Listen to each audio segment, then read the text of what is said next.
デバイスの修理が必要ですか？無料診断を提供しています。ご自宅まで集荷、配達いたします。電話や移動は不要です。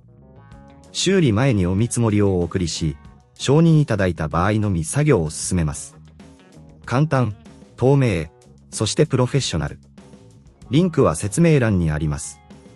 Dyson SV10 のバッテリーを交換するために、まずは以下の工具を準備してください。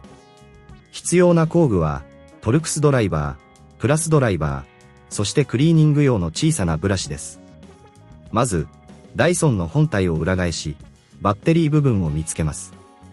バッテリーの周りにある2つのトルクスネジを外します。これらのネジは、しっかりと固定されているため、慎重に作業してください。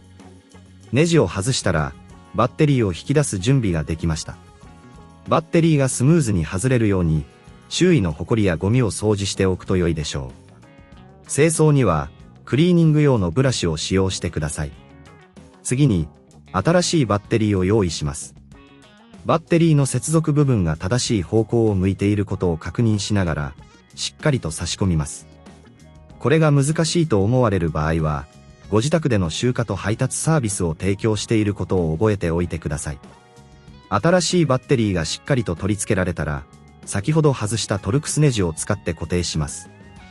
ネジは均等に締めることを忘れずに言ってください。バッテリー交換が完了したら、ダイソンを元の状態に戻し、動作確認を行います。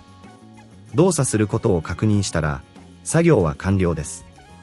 修理に自信がない方や、時間がない方は、義務のない専門診断を受けることもできます。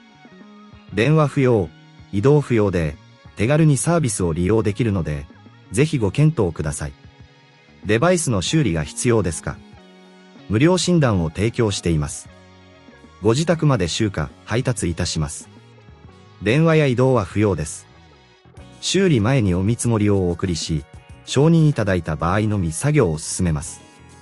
簡単、透明、そしてプロフェッショナル。リンクは説明欄にあります。